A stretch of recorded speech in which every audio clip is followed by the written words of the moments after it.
Is this where we do it? Is this where we just go into it? I think this is it. And I had you muted. I'm doing great so far. I'm trying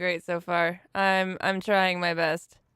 can We can did. We're doing it? Yeah, we're doing it. We're totally doing it right now. It's fantastic. It's kind of scary. Why is it scary? Cuz I'm scared. It doesn't really make sense, you know? It doesn't really make sense, but yeah. How are you feeling today? It's our early morning. So It's just two chicks talking about death and murder. It's not a big deal. I think I know it's been done before because I have to give a shout out to my favorite murder podcast because they in their podcast was like, "Yo, if you want to do something, you just do it. Even if it's a podcast or whatever, you just do it." And I was like, "We should just do it." And then Is Wish it is like, Shia LaBeouf? yeah, pretty much. I mean, okay, they weren't saying it like Shia LaBeouf. That's just how I remember it, but it's not exactly okay. Whatever, man. Whatever. Um, so I hit up Wish while I was live streaming. I think I was just in the middle of like my morning coffee, and I was like, "Do you like murder?" In all caps and everything. And instead of being weird about it, she just was like, "Yeah, man." Well, I mean, it is kind of weird when you just are like, how do they know? Like, how does Pocket know that? Like, I really just love crimes and mysteries and murder. Murder. I just guessed because we get along very well, so I just assume that we both really like murder. Like we get along well. We're like two peas in a pod. Although Wish's voice is better than mine, according to a cab driver that we were once driving in together, but she sounds like a singer. I don't. but overall, we're very much alike. That's all I remember. That was a great cab ride, by the way. Do you remember that? No. I know that you slept in it. Like, I just remember that. And it was very expensive. You were having like a really intense conversation. I was like, peace, I'm going to sleep. Really, yeah. Probably not something you should do. Inspiring us. You know, I mean, I've listened to podcasts that talk or even true crime like episodes where they talk about people falling asleep in cabs.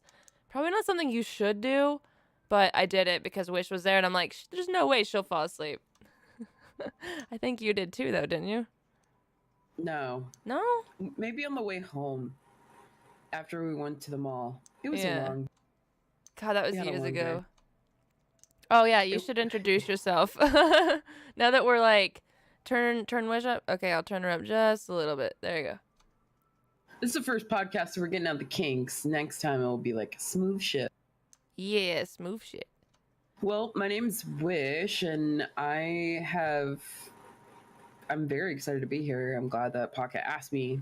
I always enjoy doing things with Pocket, so it's really exciting. I personally am the type of person to remember crying when my mom canceled cable because I didn't have the ID channel anymore.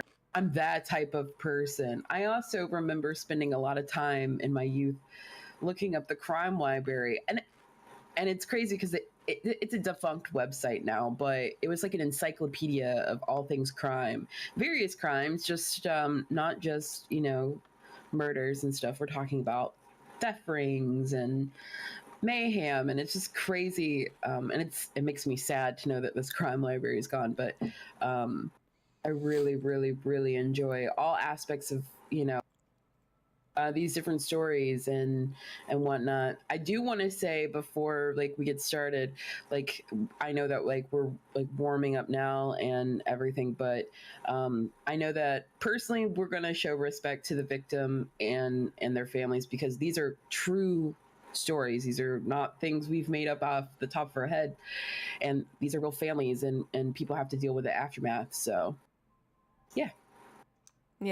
So yeah, we're definitely gonna respect them, be true to the crime, and I think both of us are gonna put research into it. I watched an hour and a half long documentary last night, regarding the family of the victim, and so I was up till 2 a.m., which is a bad idea. But I don't regret it because I learned a lot more that you can't learn just by like looking at mainstream media, like tabloids and whatnot. So it was really nice. My name's Hillary, or Pocket. A lot of people know me as Pocket on here. And I'm a video game live streamer and cosplayer most times, but I'm insanely into true crime and have been since I was a kid. And I blame my parents because, you know, cable television had America's Most Wanted, it had Unsolved Mysteries, and I blame my parents because they let me watch that every time. Every time it was on. And I'm like, maybe this isn't something that like a kid should be. I remember being young too. They also let me see Tales from the Crypt. So, I don't know. I mean, that's probably not something they should be watching either. But I read a lot of books. So I read, some people will know this. I read the James Patterson books off Alex Cross, and he was a detective and hunted down like serial killers and whatnot. I read that. And that's like, again, maybe a kid shouldn't be reading that. But I think my mom was just like really happy that I was reading as a kid. So she's like, nah, you do you, boo boo. You just keep reading. I mean, I look back and I'm like, you know, I wouldn't let my kids read that probably. Probably. But, you know, parents aren't perfect and they tried their best. And this is what happened. Ta-da! Made a podcast on murder. There you go. So, What's funny is that my mom was the one that like would read true crime books, so like she's the person I feel responsible for getting me in various true crime things. yeah, for me, I forgot to mention the fact that my dad was also a cop. But I don't feel like that made me more introduced to crime. It just made me scared of it.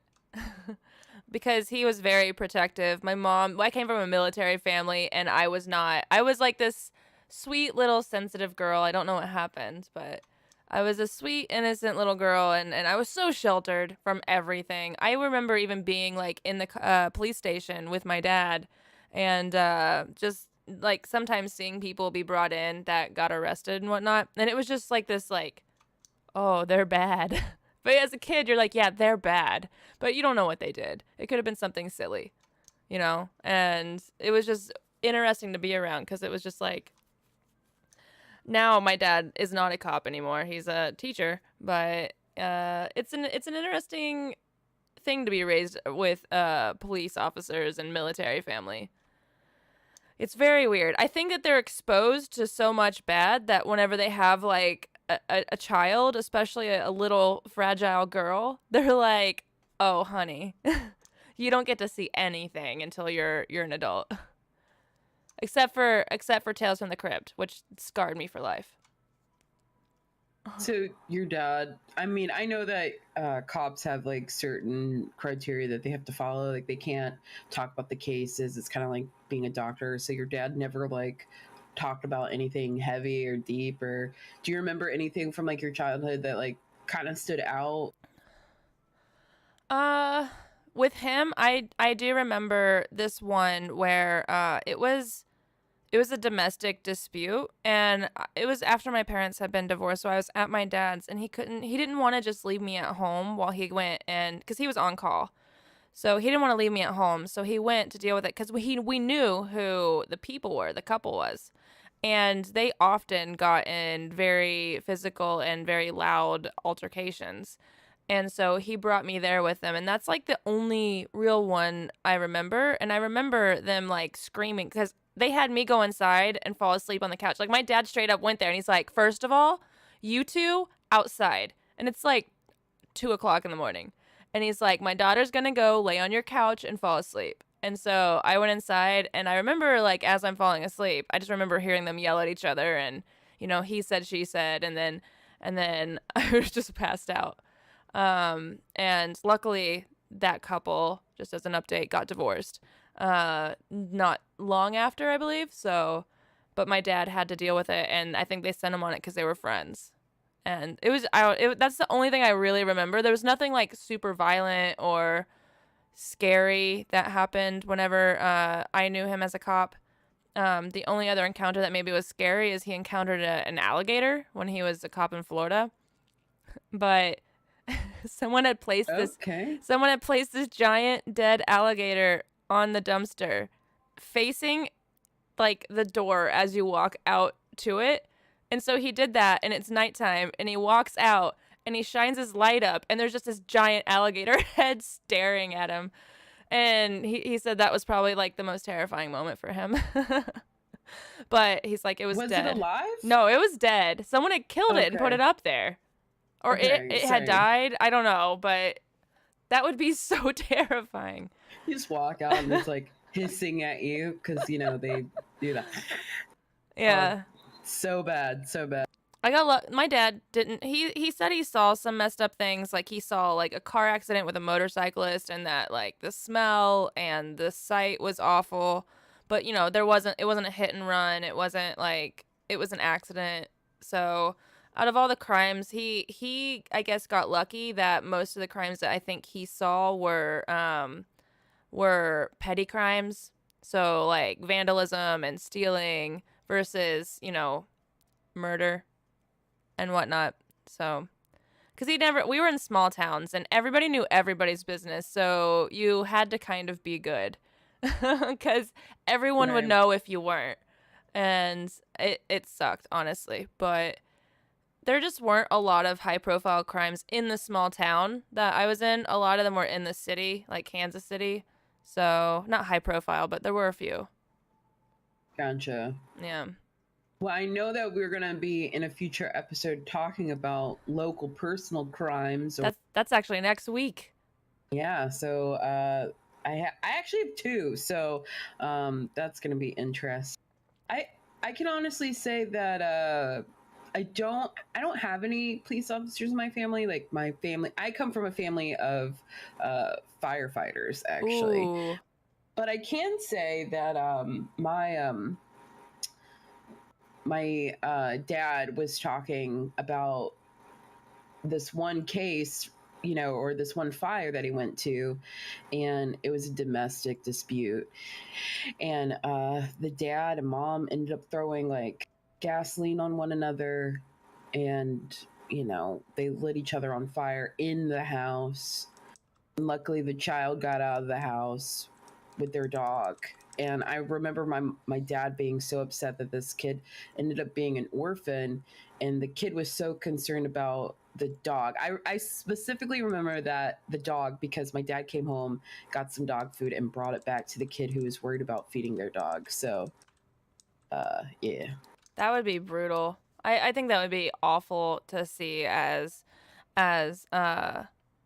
anyone, as a firefighter, as an officer, anyone. I think that just at least the kid got out. Right. I've heard stories about true crime and fires and children and mad parents, and it's a nightmare. It's a nightmare to even think that anyone would like do that. But yeah. I can't even. It's early and I can't process all the cases that I have like looked into in the past like 2 months cuz I got super into it and I don't know what happened. Oh, what happened is I was so bored. I was going to the gym and I was so bored of listening to music, which doesn't really happen often. And I was like, I'll try this podcast thing out. So I go to the podcast and the first thing I find is a true crime podcast. It was Crime Junkies. And they actually get very factual. They do a lot of research in the cases that they are covering. And like they deep dive. They listen to police calls, they look at footage, and I got so into it that I listened to every single episode within like 2 weeks. And there's hundreds. So I just kept looking at my own stuff. I started watching an I Survived documentary series. I watched other documentaries based on the crimes, and I started relaying it all to my stream, actually. But be like, guys, so yesterday I heard about this one crime. Let me tell you about it.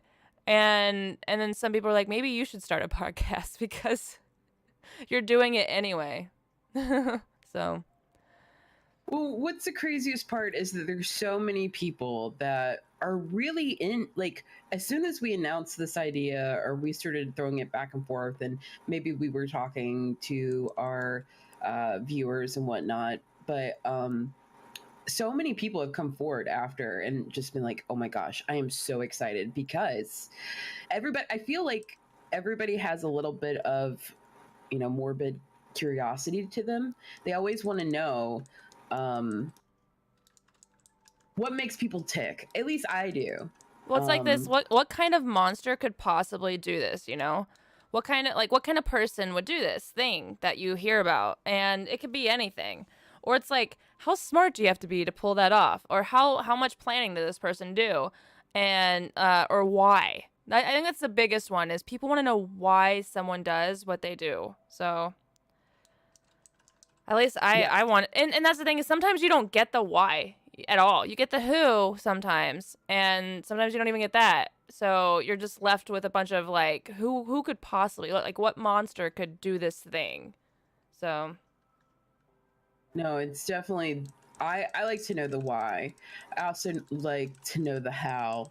So it's it's a thing. I know that, like, for a while I felt very alone with, like, how kind of, no, I wouldn't say I'm obsessed with, like, true crime, very close, because I feel like obsession is some of the things that we're going to be talking about, how people are obsessed with one another. But I definitely feel like I felt weird because, like, I like murder.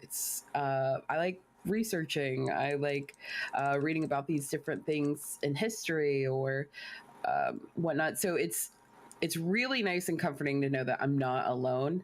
And funny enough, me and my husband every night, we pretty much watch like a true crime documentary to fall asleep.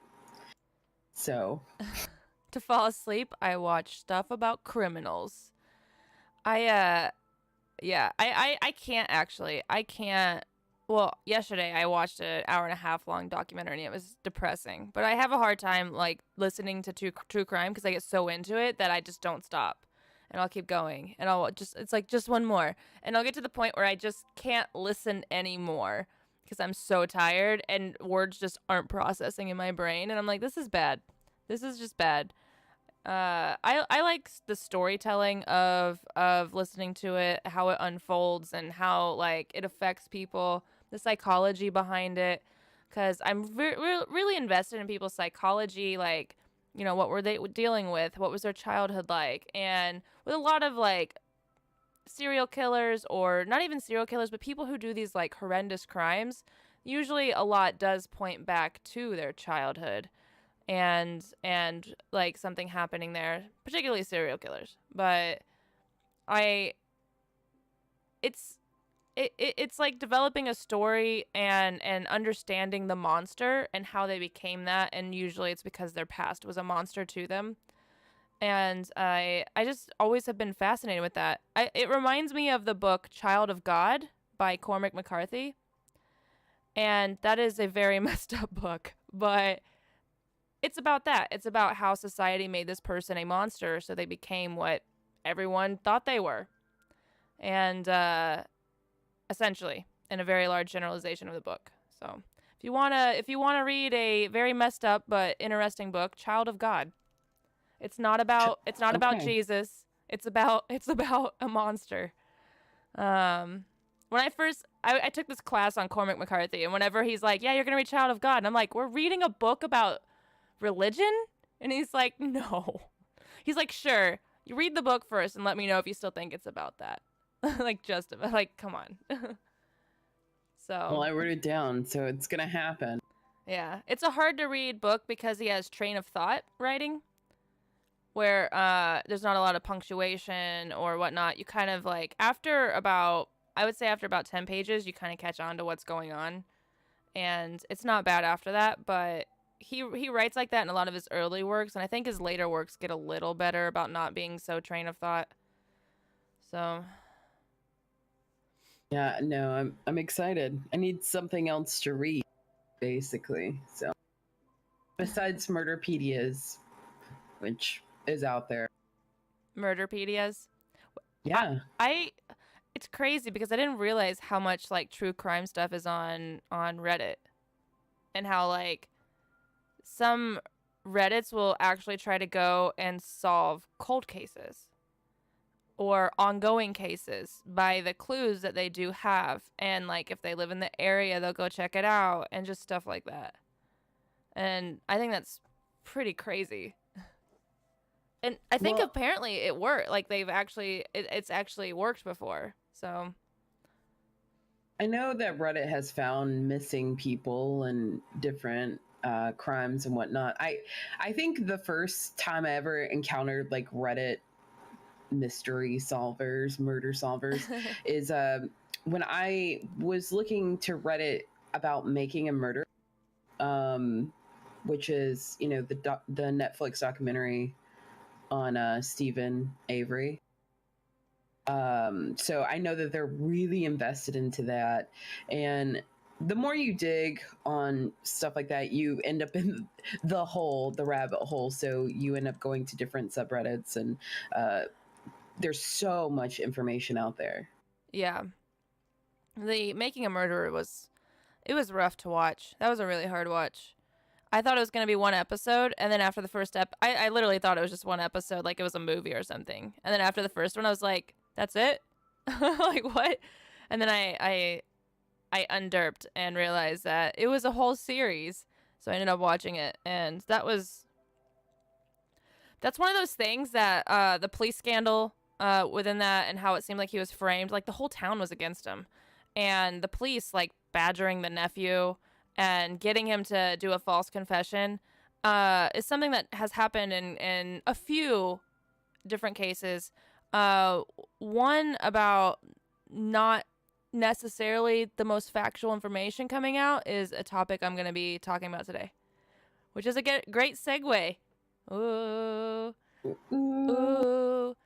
I believe the topic for today, because we picked topics, we have like 20 lined up already of things that we really want to cover, including actually fan-made or fan-picked topics, where we have a Discord and we have a Facebook and a Twitter already, and the Seriously Killer podcast, and people have been already submitting topics to us that they would like us to cover. Well, mine is actually one of them, but we're actually covering one of the first crimes that actually deeply affected us, I believe.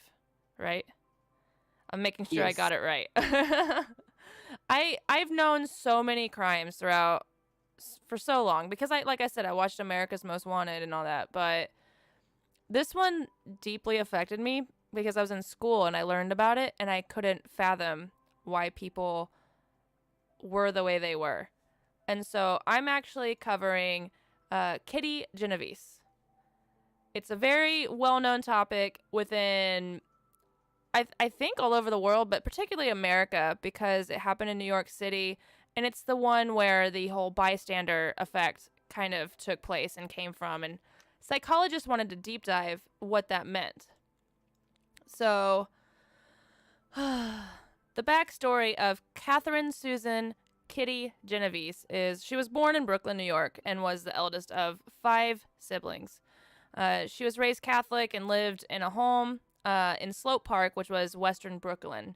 I don't know where, my boyfriend would know where these places are, but I have no I have no idea where everything is in New York. But she was really popular. I want to cover a little bit of her life because everything that you read about her is of her death. But not many people cover like who was she. So Right. she was incredibly popular growing up in high school. In fact, she was like the head of the pack. She was the girl that every girl wanted to be. And very, very, like, just, she didn't want to go to college. I don't know. She was very smart, apparently. But she didn't want to go to college. And she didn't really, work hard in school. She made C's, I think, is what one of her friends said. And after school, she moved into an apartment in Brooklyn and was working a clerical job. She was unsatisfied, so she quit and became a bartender. And in August of 1961, she was arrested for bookmaking. So she had been taking bets on horses from the bar patrons, and so she was like the middleman and got arrested for that. She was fined and she lost her job, but she was released. And true story, her mugshot from getting arrested is the photo that like everyone passes around. And I didn't know that. It just looks like a school photo or something because it's hard to see. Apparently, they had a necklace on that had like her number Mm-hmm. whenever they were doing her mugshot. So her mugshot is what a lot of people use whenever they show a photo of Kitty. And she ended up taking another bartending position at Eve's 11th Hour on Jamaica Avenue in Queens. And in 1963, she met her roommate, Marianne, and they shared an apartment together. Marianne and her were speculated to have a relationship. So Kitty had actually been briefly married, and no one really ever talks about that. No one really mentions that. But she ended up leaving her husband and then ended up dating her roommate, Marianne. And Kitty was on the fence about being gay, but Marianne was like, you know, she was with me, we were together, and we loved each other. And Right. um, so it was a very, and that kind of plays into the treatment of Marianne after Kitty is killed. So the attack happened at 2:30 in the morning, approximately 2:30 in the morning on March 13th, 1964, where Kitty left her job and began driving home. She arrived home at 3:15 and parked her car in the Kew Gardens Long Island rail station parking lot. And it's about 100 feet from her apartment store. Mm-hmm. So Winston Mosley had spotted her on the way home while she was sitting at a red traffic light and had followed her home. She had a red Fiat, and it was, you know, very easy to spot whenever it's 2 o'clock in the morning and this young, beautiful woman is driving home in a sports car. So Kitty actually noticed that there was a man standing on the corner nearby, but didn't take much mind to it and went to walk towards the door. And as she was walking towards the door, he ran up behind her and stabbed her, and twice in the back. So she screamed out, and this is like this is what people constantly talk about. She screamed out for help. She had blood-curdling screams, and they just filled up. There were hundreds of windows looking down on this one area. So she had these blood-curdling screams, screaming for help, screaming that she'd been stabbed. And so many people heard it, but one neighbor, Robert Mosier, actually opened the window to shout down at the guy, "Leave her alone." And whenever he did that, the guy took off and went back to his Mm-hmm. car. And he sat in his car for a few minutes. That allowed Kitty to start crawling for the door. She was injured and in a lot of pain, so she crawled for the door.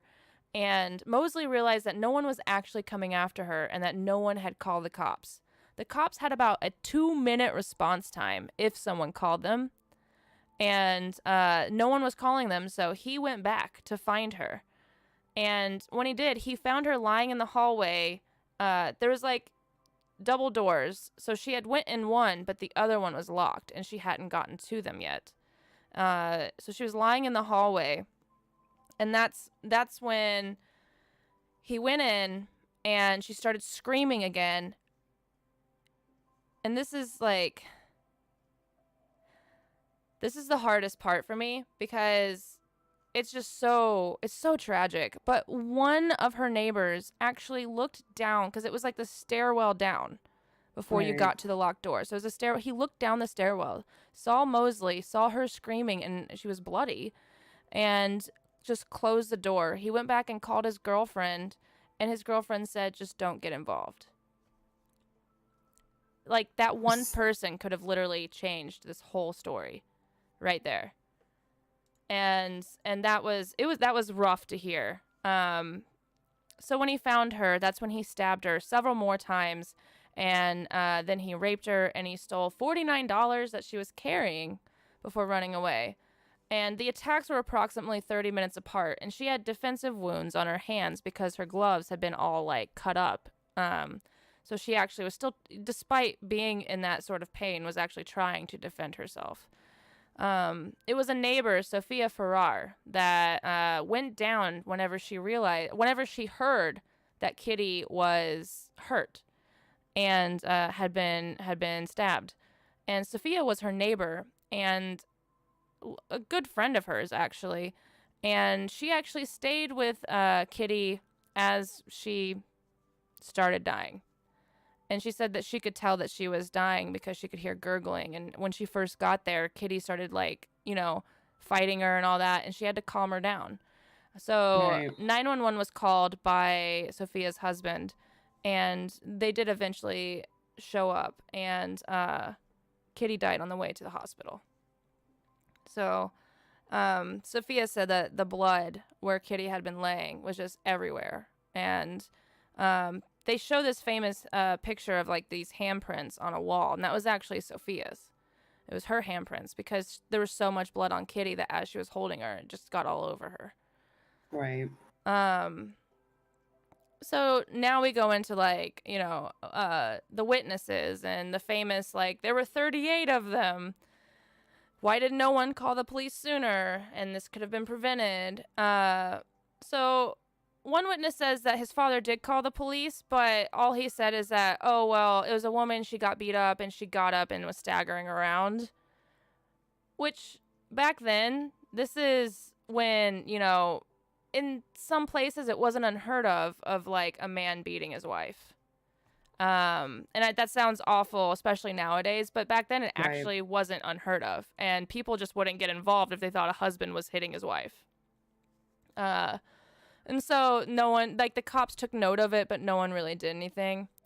A few minutes later, after the final attack, Carl Ross called the police, and they're the ones that arrived at the scene a few minutes later. And it blows my mind. I'm going to get more into this. So they investigated Kitty's roommate, Marianne, and they basically focused on Marianne's relationship to Kitty. Like, they didn't even really focus on, like, did she do it? Was she there? It was just like, so, are you guys gay? Like, it was just focusing around their relationship. Right, because back in those days, that was also a unheard of thing. Back then. It was, and they questioned her for like 6 hours by 2 homicide detectives. There were other suspects, but it was 6 days after the stabbing that Mosley got arrested for a robbery in Queens. And after he got arrested for stealing a television, and his neighbor, or the neighbor of the person he stole from, was on the porch and saw him and was like, hey, you better get out of here. And he took off, or no, I think he said, hey, what are you doing? And he took off running. So the neighbor chased him down and tackled him and basically restrained him until the cops arrived. So go neighbor, someone who didn't, like, not do anything. But he gets the badass award for my story. But they realized, like, when they arrested Mosley, a lot of the description of his vehicle that he was driving and of him himself fit what had happened to Kitty. And during questioning, they just, like, they just ask him. And he admits to the murder, and then 2 other women as well. Annie Mae Johnson, who had been shot and burned to death in her apartment, or in her home, and Barbara Kralik, who had been killed in her parents' Springfield Gardens home. So he admits to 2 other murders. But the problem with these murders is I think what had happened is someone else said that they had killed Barbara, I believe. And so they're like, well, we can't really convict him if someone else said that they also killed the same person. But he was 29 when he was arrested. And he was married and had 3 children. And had no prior criminal record that he had been caught of. That he had been caught. He had an IQ of 135, and he was noted as being extremely smart and manipulative by his lawyers, by everyone that he was around. And what's interesting about this is, I'm going to cover this a little bit towards the end, but the manipulative part, he does seem like a pretty smart and manipulative person. When he was interrogated by the homicide detectives and asked for a motive, he simply said to kill a woman. And he said, I didn't care which women, I just knew I was going to kill a woman. Saying he preferred to kill women because they were easier and didn't fight back. Talking to him was like ice, according to people. He just showed no emotion. When he's describing all of these events, he just has no emotion. Like, it just doesn't faze him at all. and before he went after Kitty, it was like 2 weeks prior, I believe, he shot Annie Mae Johnson in the stomach and then dragged her inside of her home because this is outside. And then dragged her inside her Right. home, sexually assaulted her. And then afterwards, he realized that she was still alive, so he patted around her with newspaper and then lit it on fire. And her family was actually still asleep upstairs. So this guy, he's not a good guy at all. No. He's not a good guy. So he was charged with the murder of Kitty, and he initially pleaded not guilty, but his attorney later made him change the plea to not guilty by reason of insanity. And during his testimony, he detailed, like they had him get on the stand, and he detailed the murders and rapes of the 3 women, as well as numerous other burglaries and rapes. So he, like, in detail. So the jury deliberated for 7 hours before returning with a guilty. Like, you're guilty, man. Verdict on June 11th. So on June 15th, Mosley was sentenced to death for the murder of Kitty.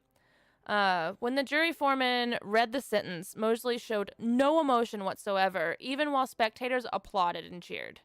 And the judge stated, "I don't believe in capital punishment, but when I see a monster like this, I wouldn't hesitate to pull the switch myself." And in 1967, the New York City Court of Appeals found that Mosley should have been able to argue that he was medically insane at the sentencing hearing when the court trial began. That he had, so that he was medically insane at the sentencing hearing, and when the court trial began, that he had been legally sane, and the sentence was reduced. He was now lifetime imprisonment.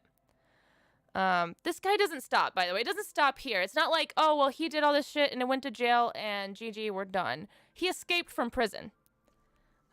So this guy's a madman, and he escapes from prison, and he hit a transport officer, stole his weapon, and then fled to a nearby vacant home of Mr. and Mrs. Matthew Kalaga, where he stayed for 3 days.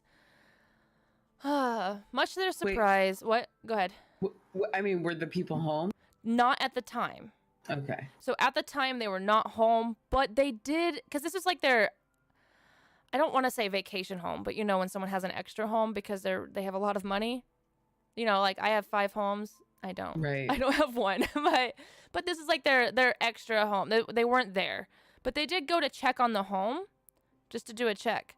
And when they went to do that, they encountered Mosley, and he held them hostage for more than an hour, binding and gagging Matthew and then raping Matthew's wife. And then he took the couple's car and fled. And then he traveled to Grand Island, where on March 22nd, he broke into another home and held a woman and her daughter hostage for 2 hours before releasing them completely unharmed. He surrendered to police shortly afterwards and was charged with escape and kidnapping, which he pleaded guilty. And what's interesting is he didn't plead to there was no rape charge, which is confusing to me because he not only did he rape a woman, but in front of someone, so there was a witness. So I don't understand that, but he was given an additional 15 years to his life sentence. Mosley was up for parole in 1984, and he told the board this: "For a victim outside, it's a one-time or 1 hour or 1 minute affair. But for the person who's caught, it's forever." He basically played the victim, and the board denied his parole. In fact, each and every time he went up for parole, he continued to show little to no remorse for his convictions, and he was denied parole 18 times before his death on March 28th of 2016. Wow. He had been in jail for 52 years, and it made him one of the longest serving inmates in the New York State prison system.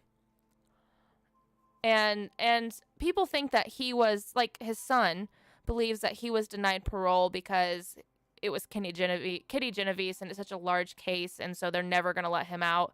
But honestly, the parole said he shows no remorse. Like, he thinks that he's the victim. And in fact, he goes back to, change his story. And What? at first it was this. So at first it was, I just wanted to kill a woman. She was a pretty woman in a red sports car, so I followed her. That was the story that he told to detectives. And then he told his son that Kitty had thrown, the racial tensions were high at the time, which is true. They were high. But he said that Kitty had thrown racial slurs at him, so that's why he went and did it. And the son was very sympathetic to his father.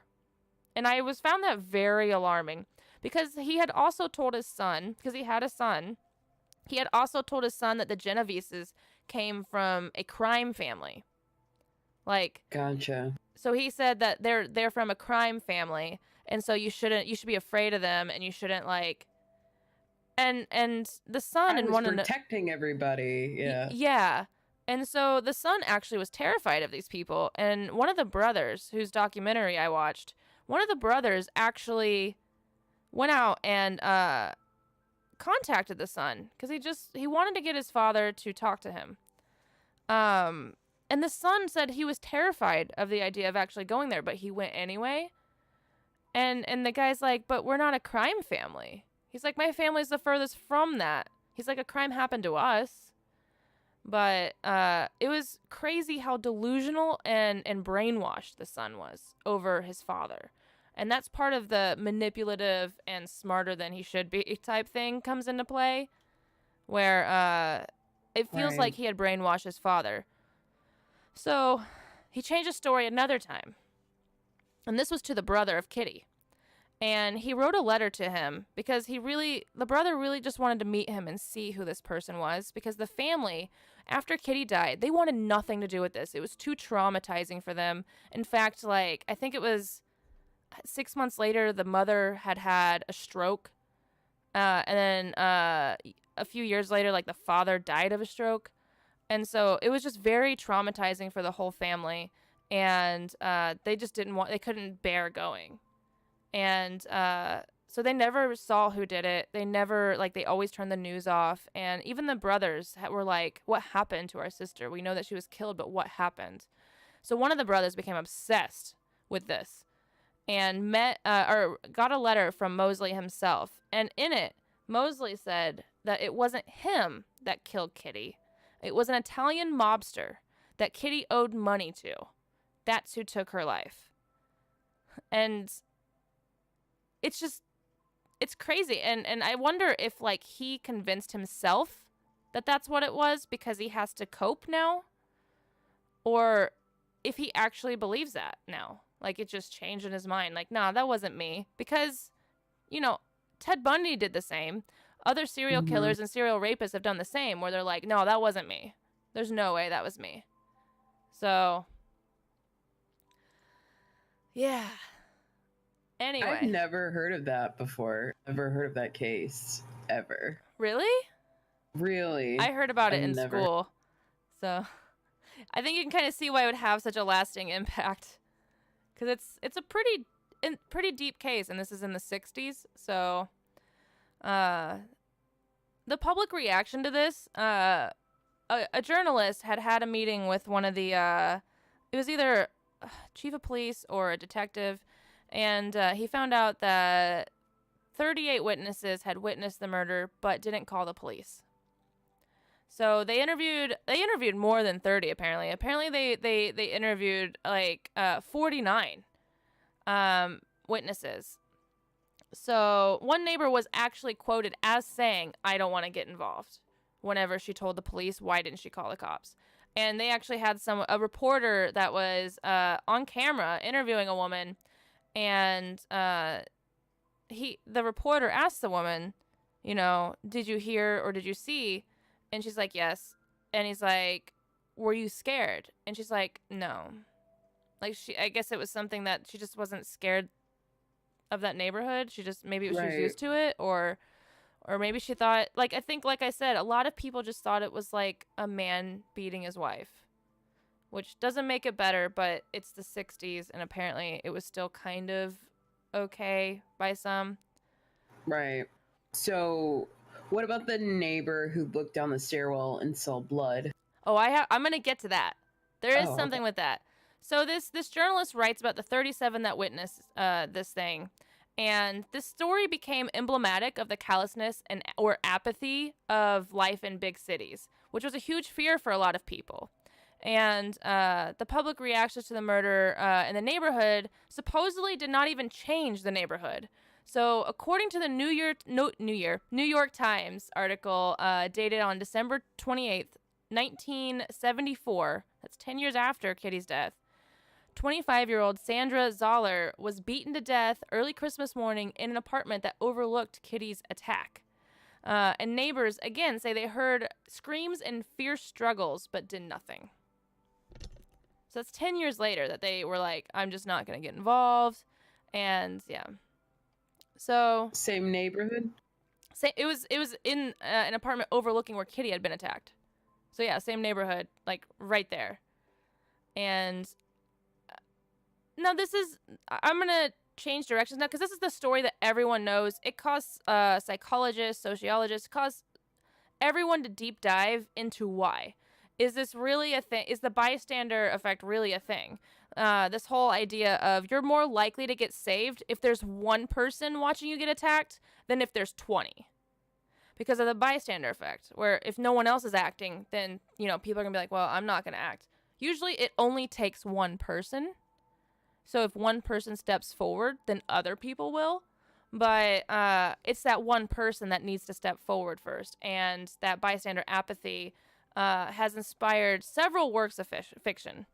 So it's just that's what got me right there. Is it's like, how can 38 people witness a woman outside getting brutally murdered and then hear her screaming as she's getting raped and do nothing?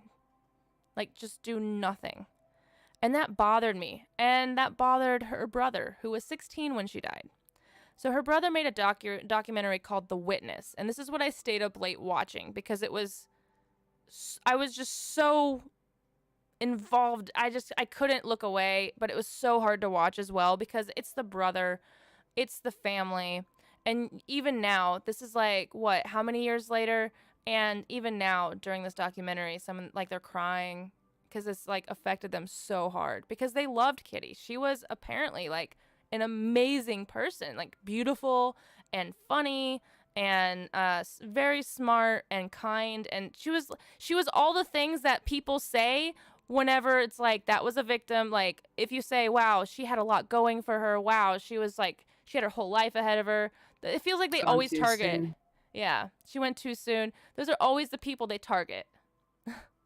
And I wonder if it's like this thing where it's like they just emit this aura. They have to. Those people do. They brighten up a room. They're hard not to notice. So,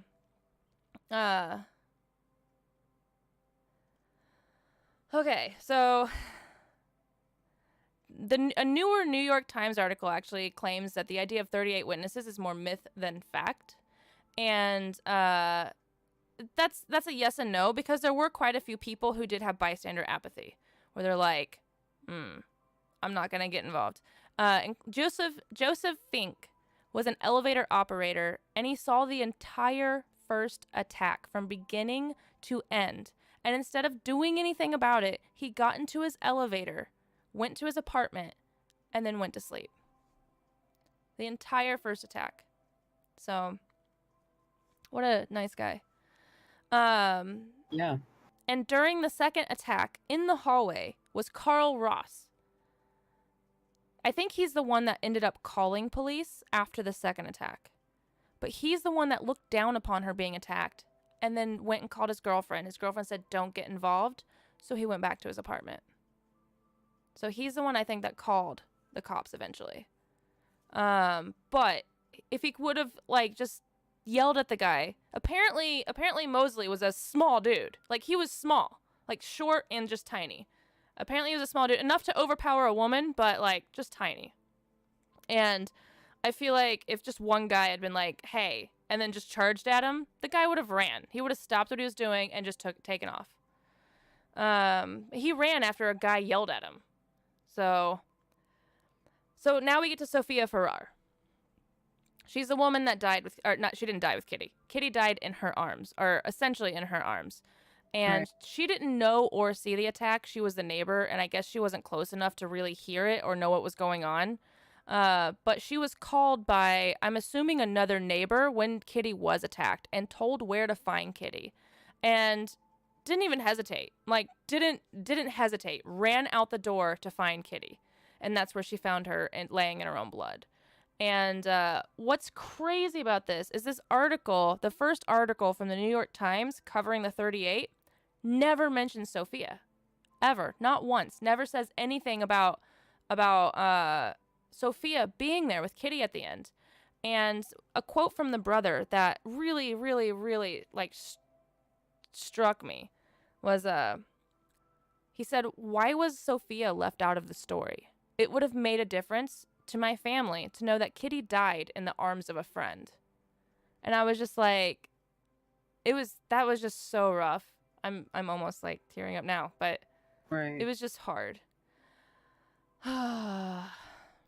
Because it's comforting to know that, like, your loved one didn't go out alone. You know what I mean? Like, that they had comfort in the end when there is no comfort to be had. You know what I mean?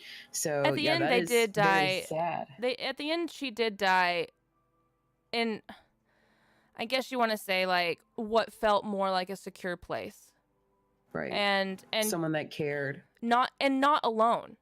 Because I think that's the most terrifying thing for a lot of people. And this is why all of this, like, the 38 witnesses and bystander apathy is this idea of, you know, we could be so alone when we die, even if we have people.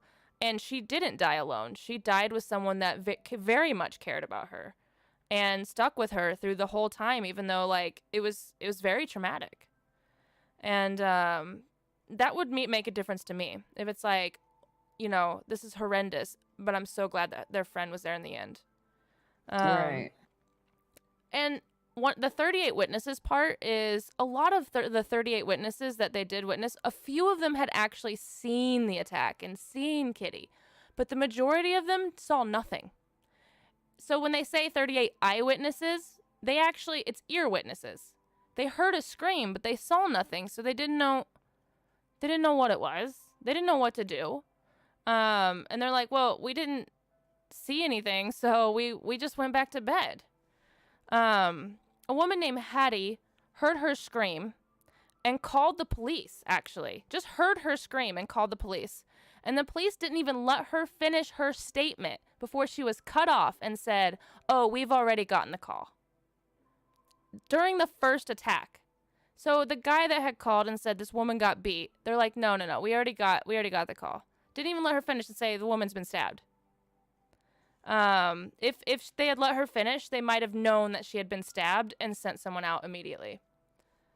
So, oh yeah, I didn't add the topic of the day. My bad.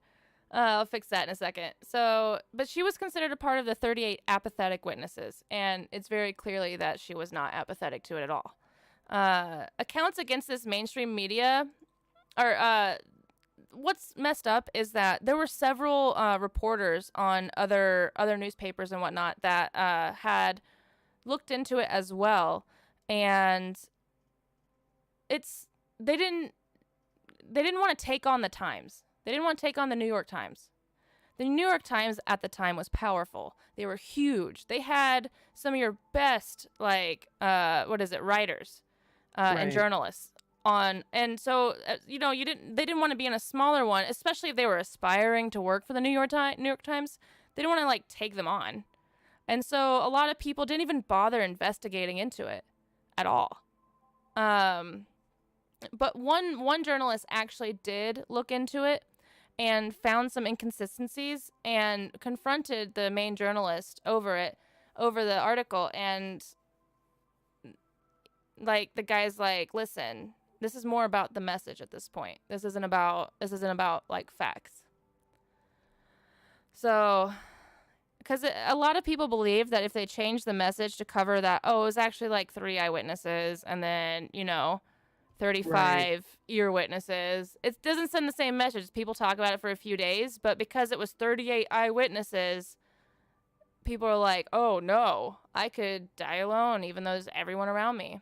So that's terrifying. yeah, the last thing I do want to say is that during this documentary, her brother hired an actress to reenact the death of Kitty. Like, there's not like, didn't hire someone to go stab her, obviously, but she reenacted the screaming, the cries for help, the staggering and walking into the hallway, and then it all over again, screaming and whatnot. And that was so hard to watch. I don't see how anyone could at all stand by. I mean, I just don't. I don't know. It was very hard to watch. And of course I don't know why he did it, because that seems nuts to me, because it's just like, Right. if my family dies a horrendous death, there's no way I want it reenacted in front of me. But I think he just wanted to know what it felt like to be Kitty in that case. So And get some closure. Maybe it's closure. I know, like, it seems very odd. I mean, I would not be able to do it because, but maybe it gives him like some type of peace, because he's just, maybe he felt like he was there with her, or got to know what exactly she went through the last, few minutes of her life. So maybe that brought him closure. I mean, yeah, it seems very odd for, for me. I feel like I would not do it, but whatever brings peace, you know what I mean? we also haven't been put in this situation where one of our siblings gets brutally murdered. So Right. So at the end of the documentary, the brother does say, the truth of her death will never be known. And it's probably that because the truth of her death will never be known, that gets people that keep talking about it, even 50 years later, 60 years later, whatever it is now. And he said, the message that's left behind from her death, even if it's partially false, got people thinking, though. And he's like, I guess it's time for me to move on and just realize that at least her death, like, wasn't for nothing. So, in summation of what he said. But I do think that is a good message for him, is like, I do think that there's some things that maybe the family should have been made more aware of, like she didn't die alone, and, there were people that did call the cops. But I also think that the message that was eventually brought up, which is the bystander apathy and all of that, I think that's very important, because it is still something that does happen. It is still something where people will not get involved, and they will say, I don't want to get involved. So I do like that. I do like that. I think the story was a hard one, and I actually feel better after reading this, because this stuck with me, because I couldn't stand the idea of, like, no, if I was getting stabbed and no one, like, did anything, like, not even called the cops. I would always at least call the cops. If I didn't feel safe going out and helping myself, I would just call the cops, Right. And I would make sure that they heard my message. And I'd be like, look, she's screaming again. I'm going to call back until you guys are out here. She's doing it again. Oh, I forgot to mention, 911 was finally set up, and they say it was because of Kitty Genovese's case. So the 911 emergency line in New York City was set up, I forgot how many years later, but a few years later, and it was because of Kitty. So the emergency hotline. Well, she changed, history in more ways than one. But that kind of brings me to a good point, and you guys can get involved with the discussion on our Facebook at the Seriously Killer Facebook page. Would you step in if you were faced with this type of brutality? Or would you be more apt to let somebody else handle it? So that's a good discussion. What would you do, Wish? What would I do? Yeah. I would like to say that I would be brave, but I guess that's hard to, you know what I mean? Like that's very hard. I've never been in that situation. Yeah. I want to say I'd be brave. I could sit here all day and say I'd be brave, and I'd go in there and, help her. But would I really? Would you? I think I know. Listen, I know I would be brave, and I know that I would ruffle feathers, because I've been in situations, obviously not watching someone get murdered, but I've been in situations where I very much have, like, encountered someone, and something happening to them, and I either say something, because it's amazing how many people just get discouraged just if you say something. Like, that's it. You just say something. And they go, oh, someone else is watching. But I have had situations where I've called the cops on people, or I've even seen, like, suspicious activity. And by suspicious, I'll name one example. It's ridiculous. But I used to drive 45 minutes to my college because I went to college I'm in Kansas City. So I went to college in Kansas City, but I lived in a small town. So I drove 45 minutes, and it was like nothing for like 30 minutes of that drive. Just nothing. There were stoplights every now and then, and that's it. So I'm in the middle of nowhere. It's like 5 o'clock in the morning. It's still dark out because I believe it was winter. And I swear to God, I'm at the stoplight in the middle of nowhere in the dark, and I look over, and underneath is someone dressed as Clifford the Big Red Dog, like a mascot. What? Yeah. And I was just like, this isn't right. This is weird. I don't like this. This is in the middle of nowhere, and you're dressed as Clifford the Big Red Dog at a stoplight. So I called the cops because it just didn't feel right. I don't know. It just felt really weird. And so That is really weird. yeah. That's like one of those where I'm just like, you could be just being silly, but to me, you're really creepy. I'm going to call the cops and have them come see why you're dressed as this. So that's an instance where I didn't even know if it was something bad. I just was like, this is just not right. So, yeah. Well, I mean, in cases like that, like I just said, I don't know what I would do, honestly. But I have jumped into fights that I have no business being in because, a chick was getting beat up on at the bar that I used to work at. I saw somebody get hit by a car, and I immediately turn around. Anytime I see a car broken down, I generally stop if I see car accidents and stuff. But I've called 911 a couple times. I just don't know. I guess it's more of a you have to be there kind of thing to know what would happen. I wouldn't want to say that I would be like super freaking brave and like just charge him there where a guy's welding a knife and stabbing somebody. I don't want to say that I'd be super brave and then not do it. You know what I mean? But I'm pretty sure I would. That would be dependent, I feel like. Like, if I'm with my boyfriend and it's two of us versus one guy stabbing a woman, I think I would be brave. I think that I would be like, you're being brave with me, go. And then I would go. But he's also a 6'4" guy, so I'd be like, you go first, I'll back you up. I got you. But speaking of, I saw a woman walking across the street get hit by a car. And the person in the car stopped. It's not like they drove away. Right. But I was the first person. I was just standing there and watched it. And that messed me up, okay? That really messed me up, watching someone get hit. But it's crazy, right? Yeah, even though there wasn't I actually saw two people get hit by a car. One on a bicycle. The first girl she didn't have any visible cuts or anything, but she said she was in a lot of pain. And other kids this is in college as well. Other schoolmates are coming around and telling her that she should stand up. And I'm like, I held her down on the ground. I'm like, you should not stand up. Yeah. It's like, you need to lay down till the paramedics get here. And then the paramedics showed up and they're like, why are you sitting up? You need to be laying down right now. And she laid down and I was like, see? But I went there and immediately started helping her and telling her to lay down and tried to comfort her. Another girl I saw get hit by a car. It was a hit and run, and I didn't see the car because I was at a party standing on the porch, and it was nighttime. I just heard this really loud crash and turned around, and there's this girl lying on the ground, and her bicycle is mangled. And I ran up to her, and she was one that was really messed up. She had blood all over her, and we called the paramedics out, and she didn't want to get in the vehicle.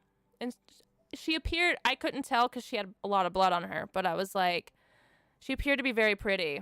And I was just like, listen, you should get in the ambulance. She's like, but it's expensive and I can't afford it. And I get that.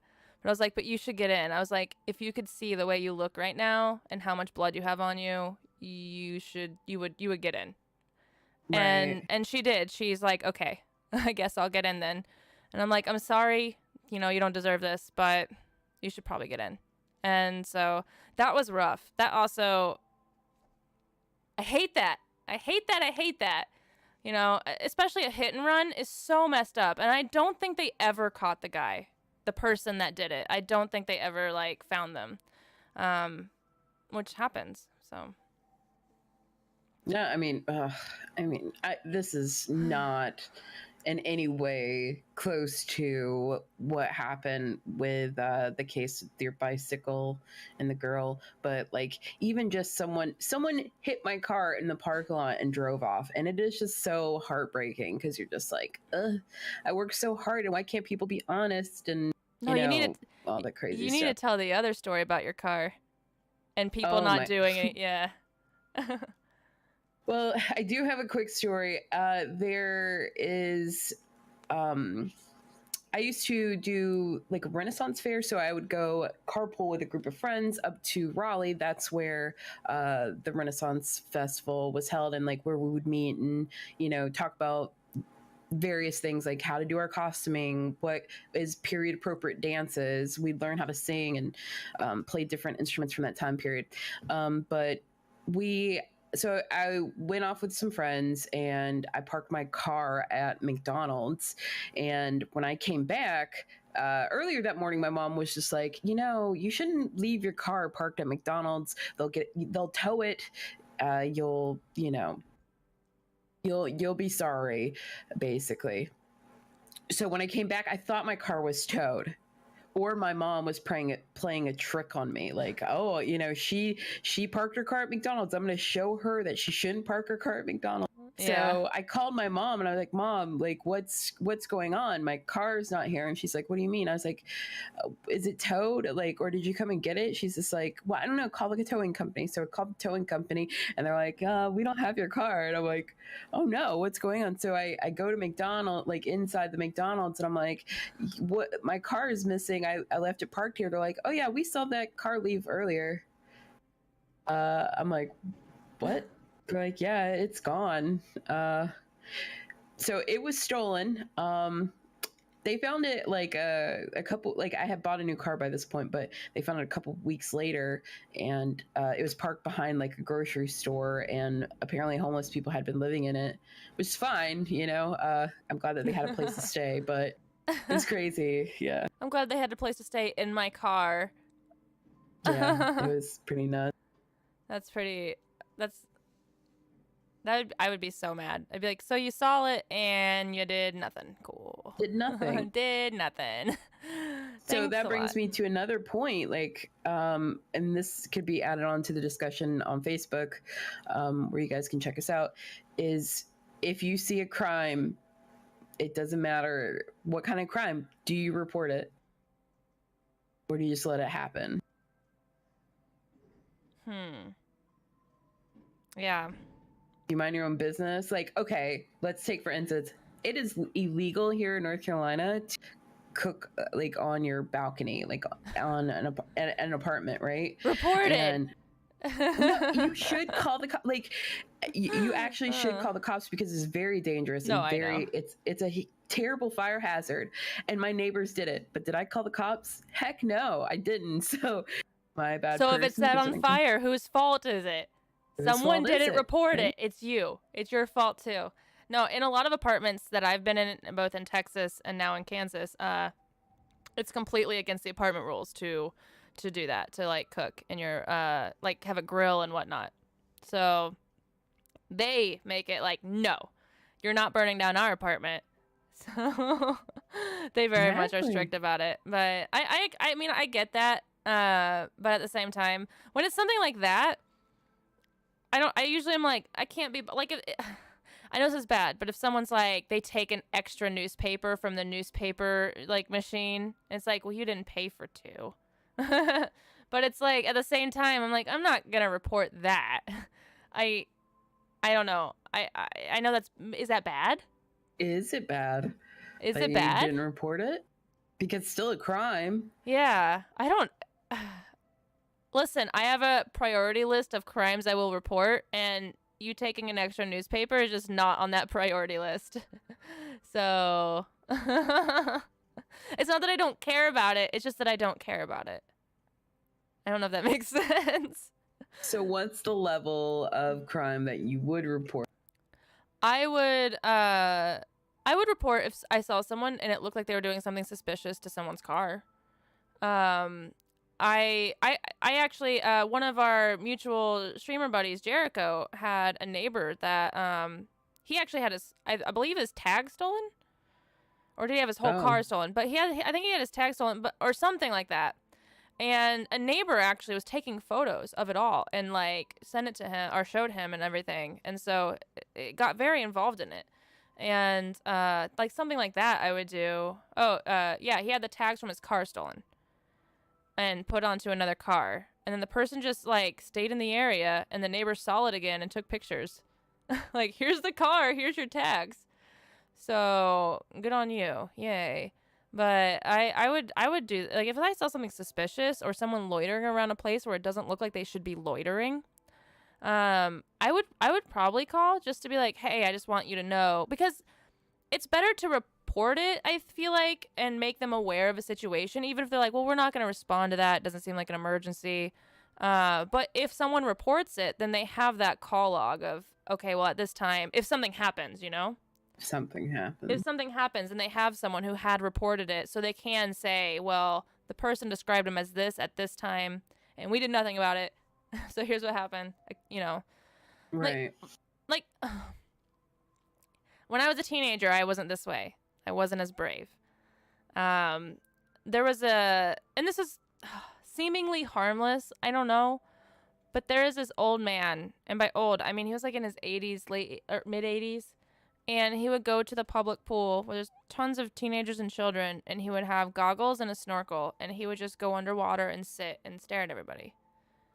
And I never told anyone. I just refused to get in the water whenever he was there. And I did tell, like, my peers. I'd be like, watch out, don't go over there. Like, he's just being kind of creepy. Don't go over there. Like, let's just stay over here. But I didn't report it because I was a teenager, and I was just like, I don't want to, like, it was an adult. So I don't know. It was just like this weird, like, you're an authority figure. I'm not going to go tell on you. I'll just let other authority figures deal with you.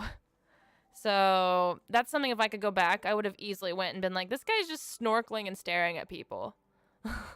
Like, he's not even moving. So creepy. Yeah. And so that's something I would go back and probably, like, report if I could. Because that even if he didn't do anything, like, even if he didn't, like, ever, you don't know. That's the problem, is you don't know what that person does when they're not there, if they're already perving on kids. So, yeah. But then it calls to, you know, you never know if that person is doing that. So, yeah. So, you know. So then it'd be like, well, this old man was kicked out of the public pool for perving on kids, and later was found out that he was perving on kids elsewhere. You know, like, it would have been one of those things where I feel like it helps just to, like, nowadays everything seems to have a record, and it seems to be really well kept. So if you are caught doing something, then it's like you can just, let's get this out. Let's get this person. They already have a record of doing the same thing at multiple places. And I think something like that I would report nowadays, because I would just be uncomfortable. I was uncomfortable then as a kid, and I would be uncomfortable now as an adult. So. Right. Okay, it's your turn. Sorry. It's your turn. Oh, it's my turn. Okay. Yeah. So one of the first crimes that, like, I super completely got in was crime straight out of England, and it's the story of Mary Bell and Norma Bell, which is super interesting because they're so young. So I am going to go ahead and say a disclaimer that, you know, obviously, once again, these are true crimes with real people, real families, and real victims. And not everything is rosy in these stories. So you've been warned right now.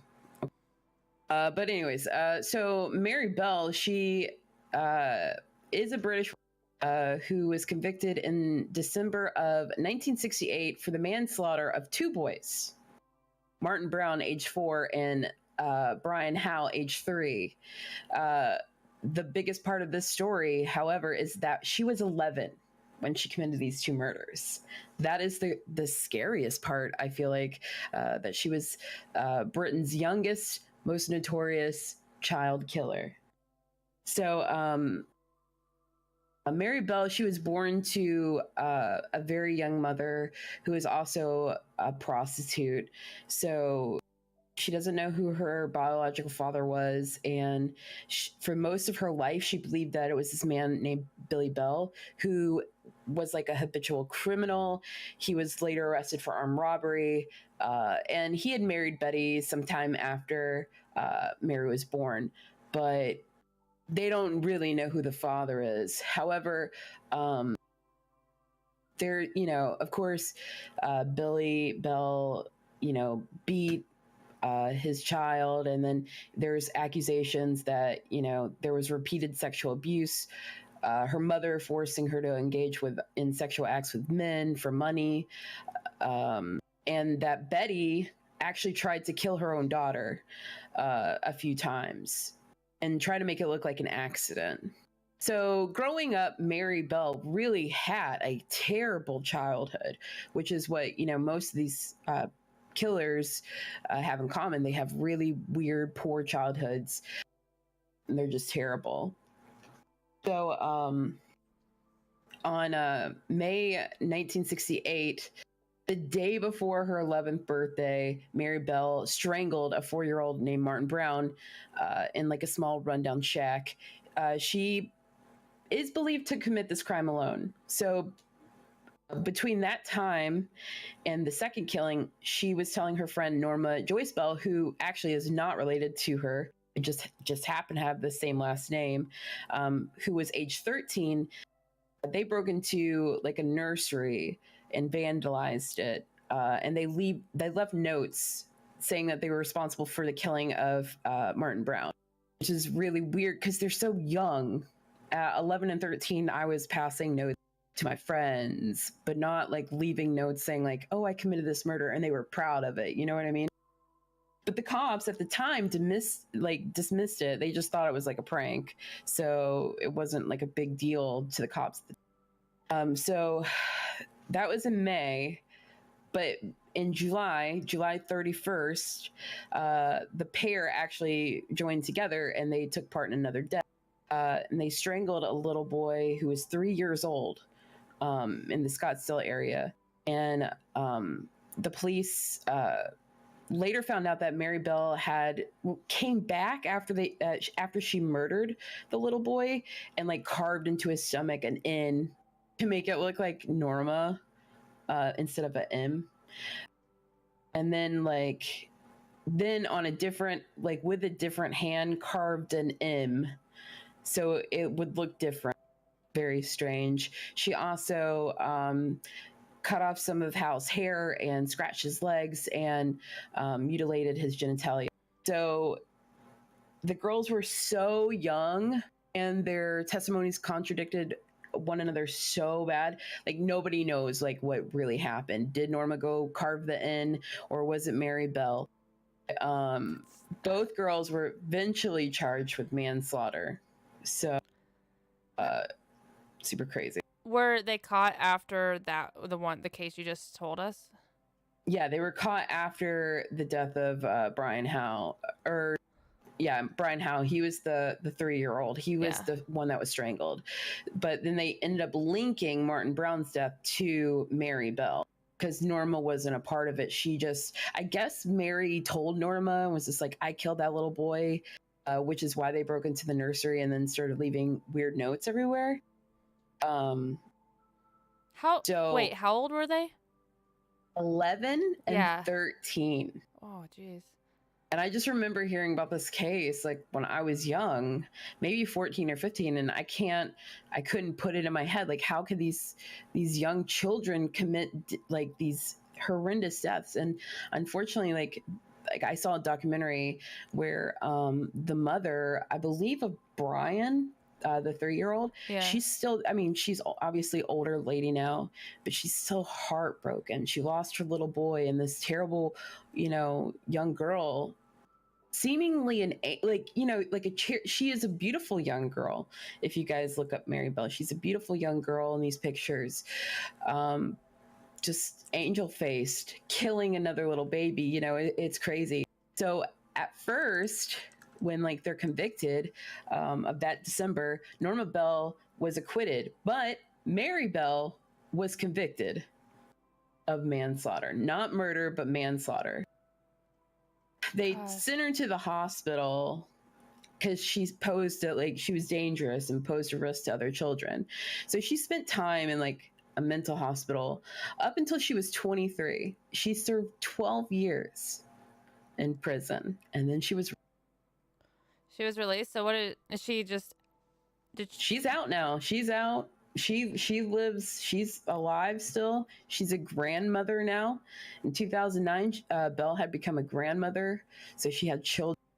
She also sued the court in 2003 to have her identity protected, as well as her daughter, so they could like live a normal life. So who's to say like these 12 years in prison, like she changed or got help that she needed, or maybe she's still crazy, who knows. It was super controversial because she killed 2 little boys, you know. Yeah. And she was so young, and she only spent 12 years in prison, and that is also crazy to me. Well, even nowadays, if you're 11 and you do stuff like this, like it's not likely that they will try you as an adult, and that you will not serve, you know, a lot of like, not, I wouldn't say a lot of 12 years is still a lot, especially when you're 11, but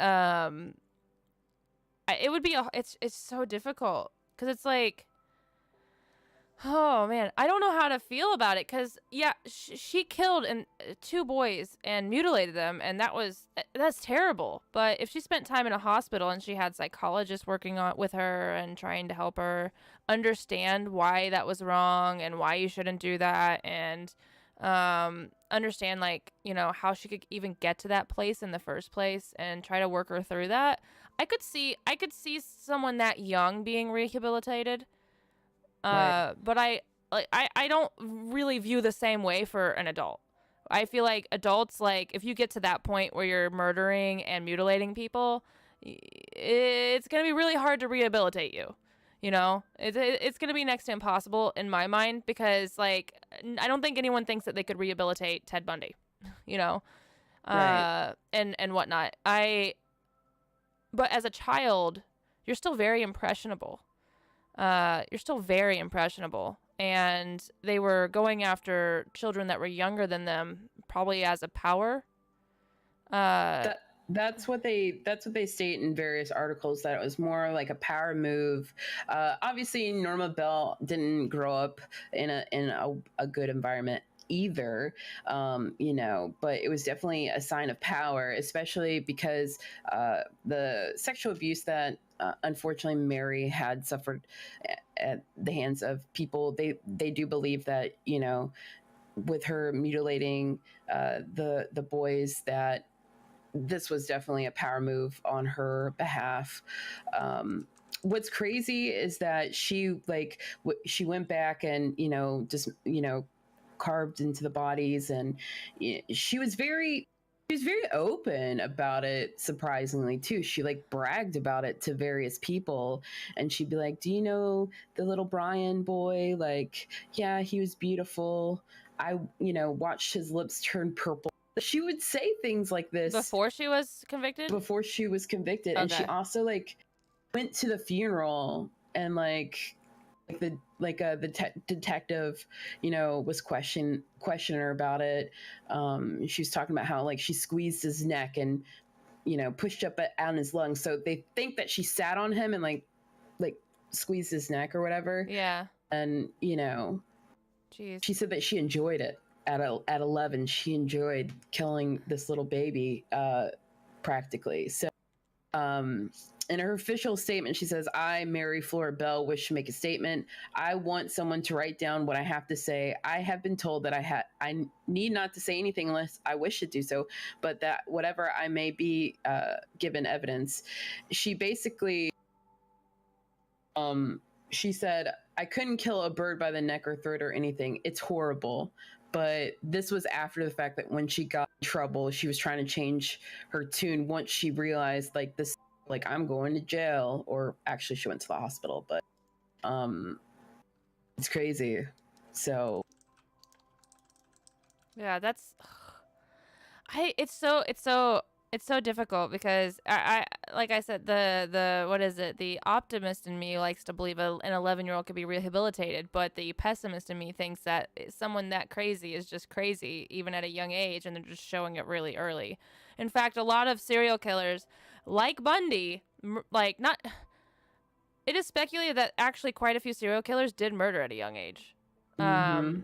That it is speculated. I don't know if was it Bundy that like was speculated to have like pushed a boy in the lake and he drowned. I think it was Bundy. Yeah, Yeah. and then he also stabs another boy. So like it's speculated that they do start very young and they show signs of this. It is a question of psychology though, and can someone, if you catch it early enough, can they be turned around and can they be changed? Get them out of their hostile environment, get them into one that is very nurturing of their mind and their growth, and change the way that they think about the things around them. And if she has a family, then that shows me that she didn't kill her family. So I know it's not saying much, and she could have done it again, but Right. I guess if she hasn't been caught, it's hard to say. I don't know. I wanna know what the viewers, because we're live streaming this if you're listening somewhere else, but I want to know what the viewers think. Like, do you think that someone, even if they're 11 years old, that they can be rehabilitated from such a gruesome murder? Right. And then the feelings of bragging about it. I do think it was just power. I think that she was a very vulnerable person who was, didn't have a good life and wanted to have control, and people seek that power in many different ways. Most of us hopefully don't turn to murder, but it's something that some people do. Yeah, I don't think it's I think the biggest part for me about this whole case is that at the age of 11, I feel like I knew what was right and what was, and I understand it was a power play and that she lived a terrible life. But I don't think that 12 years is enough. And nowadays, in today's court, you hear about the kid that wrestled like his little sister, or he was babysitting or something, and then he killed her. He was 12. He was tried as an adult. The Slender Man murders tried as an adult. Like at a certain age, yeah, I do believe that people might think that 11 is too young, but at 11, I felt like I knew what was right and what's wrong. I wouldn't kill anybody. First off, I don't think I could kill anybody to begin with. I think we had different lives, though. We knew what was right and wrong because we had parents that taught us, like, don't be an asshole, don't murder. But if you have parents that are abusive, or even if it's just mentally abusive, even if it's not physically or sexually, if you just have parents that are abusive to one another and then like mentally abusive to you, then your world might be a completely different one where you don't know what's right and wrong. A lot of like, I don't know. It's a hard case. It is. It's a hard one because I can't speak for someone who's been in a very terrible, abusive environment when they were young, because I know I have seen and been friends with people who did have that life, and they didn't grow up to be murderers. I mean, that I know of. They didn't grow up to murder anyone, but they had a very hard life, and we all, I think, have a hard life to some degree, but like they start at, I feel like, an even worse point because they don't have the loving nurture that our parents gave us and that taught me, like, hey, don't murder, don't hurt people. I get sad when I see like that an animal got hit on the side of the road. Like I remember one time I saw an animal get hit and I started crying. I'm such a softie when it comes to like someone getting hurt. And I blame my parents. They raised me as a softie. Damn it. It's all their fault. No, I'm just kidding. I'm glad because I do feel like I have a very good grasp of what's right and what's wrong. So, and that's something And that, we're super blessed and super lucky on that. yeah. Yeah, we're really lucky. Thank you, Mom and Dad. Thank you. But no, I feel like if she didn't know the difference because of her home life, then you can't wholly put the blame on her. She did it. She was 11. I feel like if she were 15 or 16, that would be a different story. I feel like especially 16, your brain doesn't really start or stop or not stop, but slow down its development till I think about 25 for a woman. So you'd still be developing even at 16 at a pretty rapid pace too. But Mm-hmm. I think at 16 is when a lot of people have a really good grasp on like, okay, don't murder. Right, got it. Don't steal. Got it. You know? Versus 11, I still feel like, I mean, if you go and like I have cousins, you know, and so I got to see them when they were 11, and I don't know, I was still playing with Lion King at like 10, like Lion Right. King toys. So you're still pretty young. I still feel like you're still very like you don't fully grasp the consequences to your actions as much. Yeah, So because this is a day before she turned 11. She murdered the first little boy. So yeah, she was like 10, yeah. you know, by number standards. But So like you said, I was playing with the Lion King when she was out. She killed someone.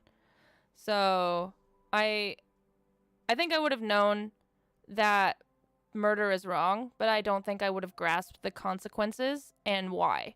Like how it actually has, what effect it has, you know, on the person, on the family, on me, and all of that. I don't think I would have grasped that. That's something that I would have grasped at 16 a lot better. And then obviously at 21, even better. So right. if that makes sense. And I want to point out, I don't think Norma was charged because it was Mary who ultimately sat on the little boy and strangled him. But they both were, you know, definitely co-conspirators because they like broke into the nursery and left notes that I murdered to set myself. Like that's one of the notes. There's four notes that she left, and it says, "I murder so that I may come back." One says, excuse my language in some of these, fuck off, we murder, watch out, Fanny, This is a and kid writing this? these are children. Wow. Derogatory term that I'm not going to say. I didn't cuss in front of my parents until I was in college. And even then, I apologized because I dropped an F-bomb in front of my mom, and I apologized to her. So, yep, that's a huge difference. A huge difference. I freak out when I curse in front of my mom. I do it, but it doesn't. Yeah, I didn't curse until I was an adult. Definitely. We murder Martin Brown. Fuck off, you bastard.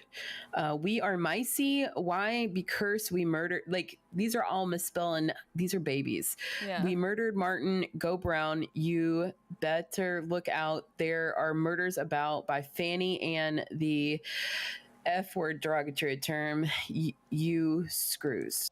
Like these are children, and they broke into like a nursery to like leave the like they ransacked it and left these notes behind, like just gloating. They did it for a giggle, they said. So that just leads me even more to believe that it was because of their home life. It was because of Mary's home life that she was that way. Because I don't feel like I just none of that is normal behavior, and the cursing and all of that. That's stuff that's taught. That's very much taught to you. Sure, I think maybe some people have they're born with a degree of psychopath, but that's very much behavior that's taught to you. The cursing, the abuse of others, and I think that she had very good examples at home. And so like someone mentioned this, one of our viewers mentioned this, but they said, you know, I don't think I would have even known how to murder at that young of an age. And I think that's something that's taught to her. I think that, you know, if there was abuse or if they had seen that somewhere, like whether it was like watching something you shouldn't watch or seeing someone else do it, even if they didn't die, like that's something that I feel like that's how they learned. Because at 11, like like I said, The Lion King, I knew how Mufasa died, and there's no way I could. I mean, I guess I could have at 11 tried to reenact that with someone, but I didn't have any I mean, wildebeest, you know? right. I mean, her mother like tried to murder her various times when she was a child. Well, So there you who go. knows? Who knows that she didn't learn that? So yeah, it's a good question. Uh, what is nature versus nurture, and do you think it's fair that she got out at 23, only spending 12 years, where her victims' parents were still alive, still, and I still think they're still alive to this day. How did they I'm feel not about sure her about. getting out? Oh, they were devastated. Yeah. They said all that they were left with was their guilt. Um, not their babies, and they were just devastated. And I definitely remember seeing one of the mothers cry, and she was older, and she's just like, they took my baby, and they're out and they get to live their lives and have children and grandchildren, Yeah. and so Yeah, that would be very hard to know that your child was taken from you, but you get to live, but they get to live their life normal. So, I have another question actually for this, or a kind of question, a philosophical question. At okay. what point do you think the parent should be held responsible in any way for this? Because your child is gone, killing another child, and largely due to your impact on them. And granted, parents aren't perfect and they can't prevent everything, but if you're an abusive asshole who has like tried to kill your child before, and you curse, and they're going around leaving notes, they're breaking into nurseries at 10. I mean, maybe my parents were just really strict. That was the military part of them, but Right. there's no way. There's no way I would have been able to get away with even half the stuff they did, let alone murder.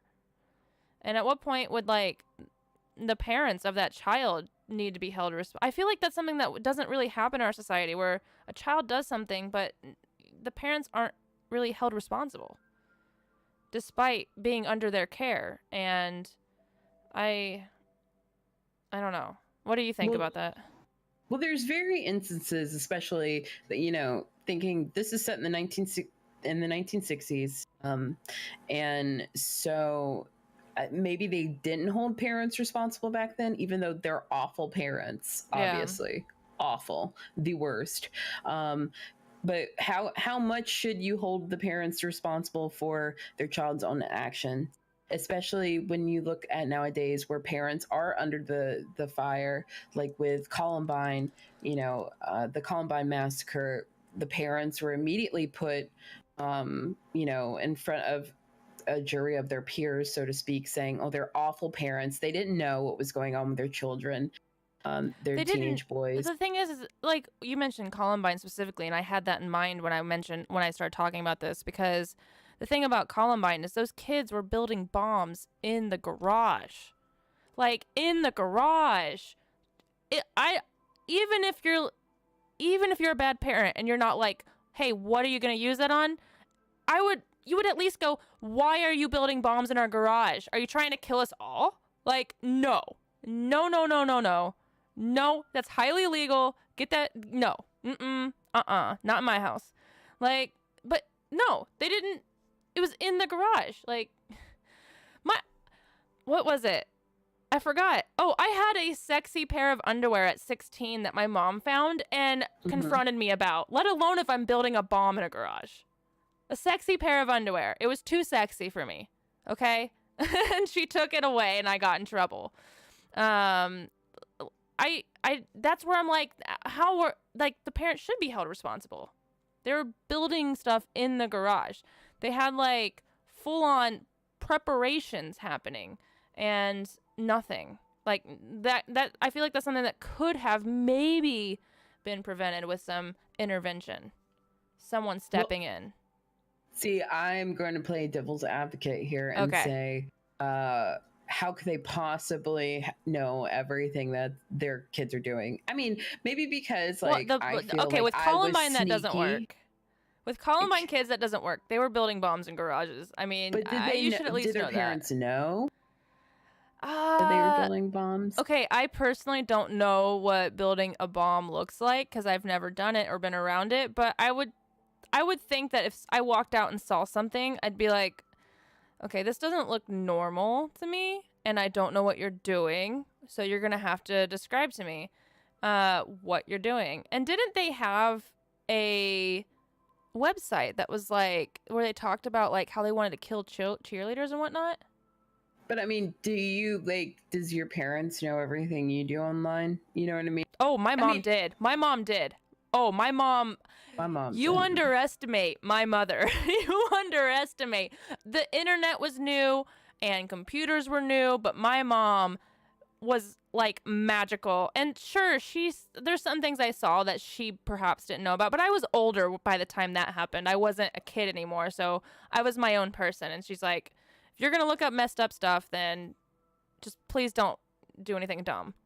But when I was a kid, she knew everything. One time I posted a photograph of myself on the internet, and I was Mhm. 15, and my mom took my cameras away. She took the internet away for a while, and I got the yelling of a lifetime. So, because she's like, you don't know what kind of people are out there, and you don't know if there's going to be creeps, and blah, blah, blah.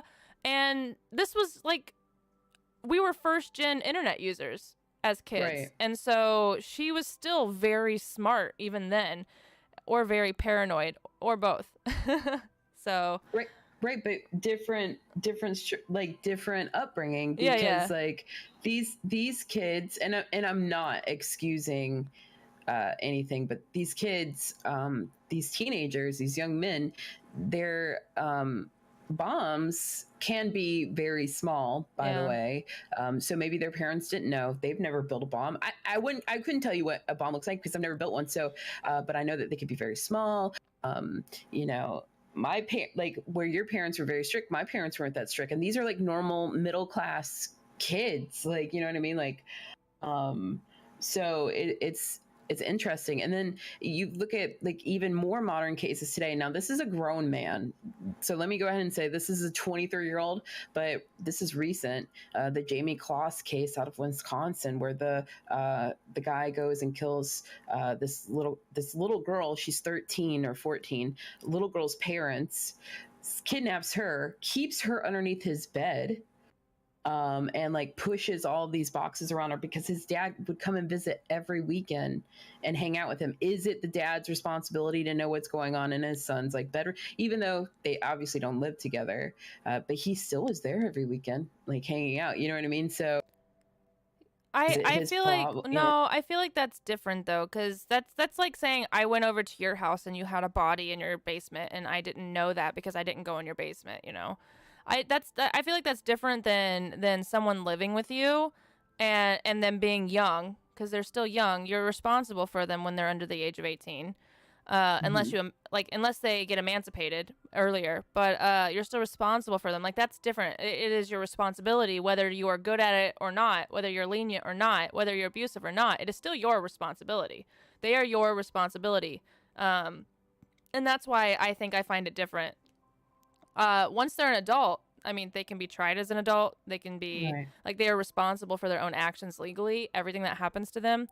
And I had just really strict parents. My mom even said if I ever did drugs that she would call the cops on me. So I had a really Dang. strict mother. I had a really, really. So I'm like speaking from like the nth degree of strictness versus like, the complete lax. I had friends that were completely lax and even they didn't do like they did silly teenage stuff of drinking and partying, but they didn't do anything bad Right. because they still had good parents that were still very aware. Their parents were aware that they were drinking and being dumb teenagers, but they weren't like they knew that they also weren't like battling horrible bullying, and they were good parents still.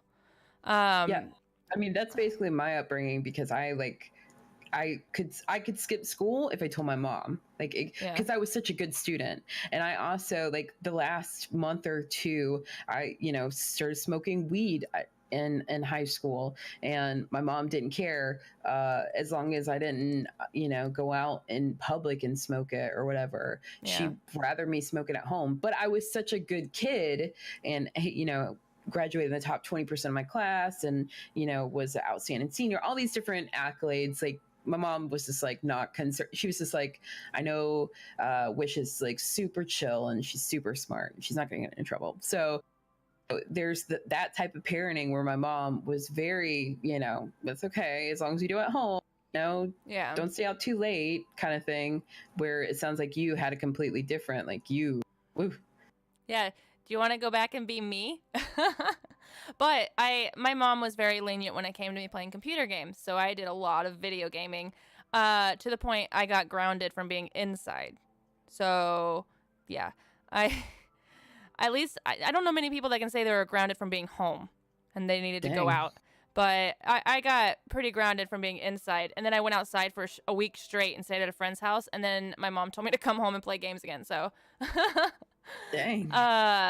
no, but it's a different. It's like one of those. It's just we all have different upbringings. I do feel like though with Mary Bell's case specifically, her parents should have been held responsible because they were abusive. They were not very. They were bad parents. They were just terrible. They were the nth degree of like the mother tried to kill her, right? Right. So and, it's like force her into prostitution, various things. Yeah, I mean, absolutely, they should have been charged. Yeah.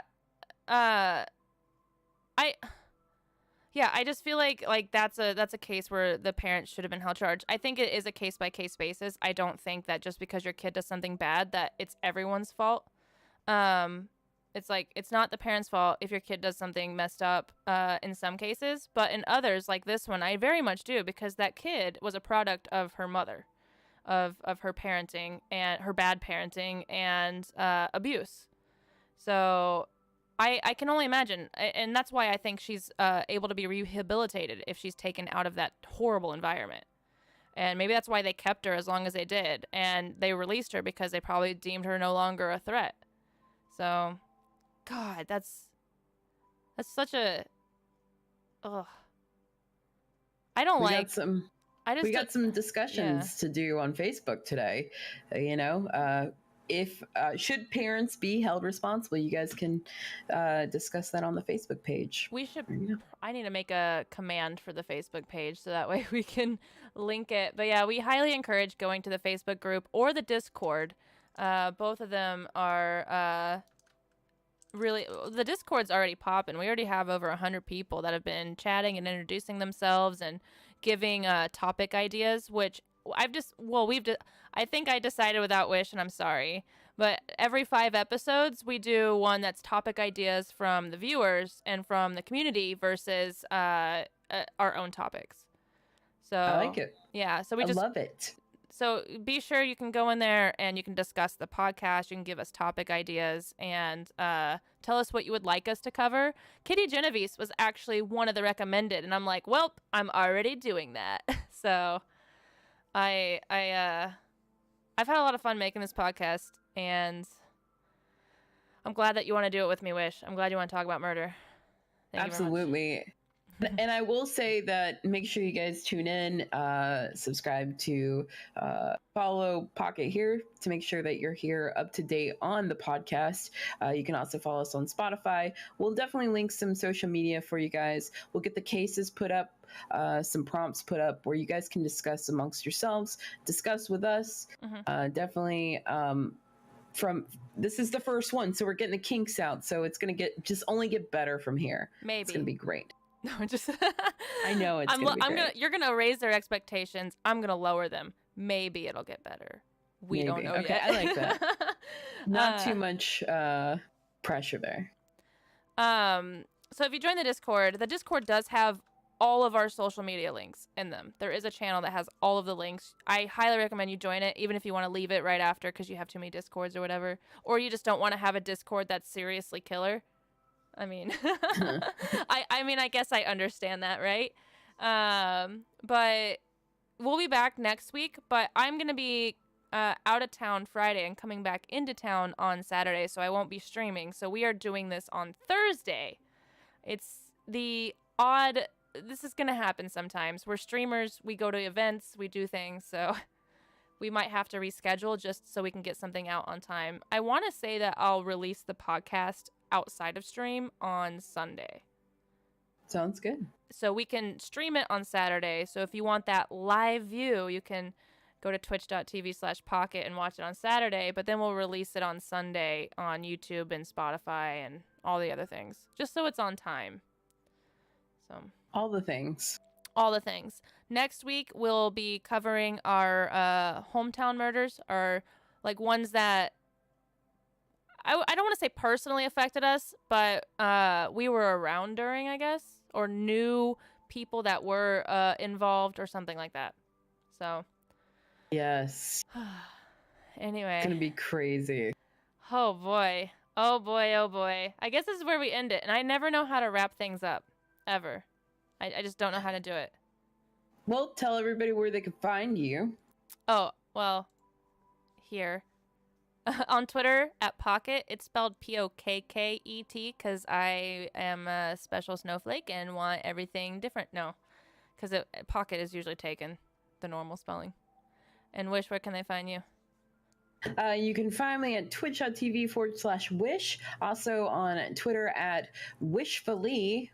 TV with all eyes. It's very strange, but you'll get used to it. Thank you so much for tuning in for our first podcast of Serial Killer. Wait, do that again. The Seriously Killer podcast. Thank you. It was a try. It was a try. Okay. I tried. It was a try. It was a try.